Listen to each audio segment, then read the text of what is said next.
बबलू एक बहुत ही शरारती और नटखट लड़का था। उसे सपने देखने का बहुत शौक था और उसके सपने हमेशा अजीब होते थे। लेकिन एक रात उसने जो सपना देखा वह अब तक के सबसे अनोखे सपनों में से एक था।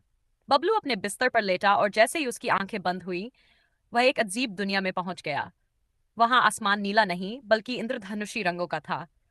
बादल रुई के गोलों की तरह नहीं बल्कि गुलाब जामुन जैसे दिख रहे थे। अचानक उसने देखा कि एक हाथी उसके सामने खड़ा है, लेकिन ये कोई साधारण हाथी नहीं था। ये उड़ सकता था। बबलू चलो, मेरे ऊपर बैठो, मैं तुम्हें एक जादुई सफर पर ले चलता हूँ, हाथी ने कहा। बबलू डरते डरते उसकी पीठ पर चढ़ गया। हाथी ने अपने बड़े बड़े कान फड़फड़ाए और वे दोनों हवा में उड़ने लगे। बबलू खुशी से चिल्लाया, वाह, ये तो जादू जैसा है। थोड़ी देर बाद वे एक बगीचे में पहुंचे। इस बगीचे में आम के पेड़ थे, लेकिन आम लटक नहीं रहे थे बल्कि शाखाओं पर झूले की तरह झूल रहे थे। और सबसे मजेदार बात यह थी कि वे आम गा रहे थे, आम पका है, रस टपका है, खा लो हमें वरना क्या मजा है। बबलू हंसते हंसते लोटपोट हो गया। उसने एक आम तोड़ा, लेकिन आम ने गाना गाना बंद कर दिया और बोला, अरे भाई धीरे, पहले पूछ तो लेते। बबलू ने हंसते हुए आम से माफी मांगी और उसका रसदार स्वाद लिया।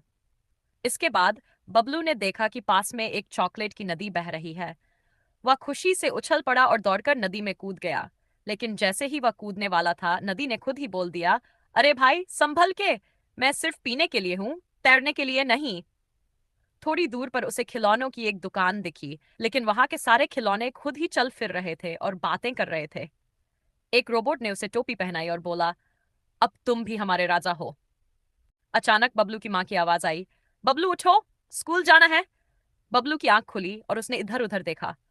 न कोई उड़ने वाला हाथी था, न गाने वाले आम, न चॉकलेट की नदी। अरे ये तो सपना था, बबलू ने सिर खुजलाते हुए कहा। फिर वह मुस्कुराया और बोला, काश ये सपना फिर से आ जाए। और इस तरह बबलू का अजब गजब सपना खत्म हुआ। लेकिन अगली रात कौन जाने उसे फिर से कौन सा मजेदार सपना देखने को मिले।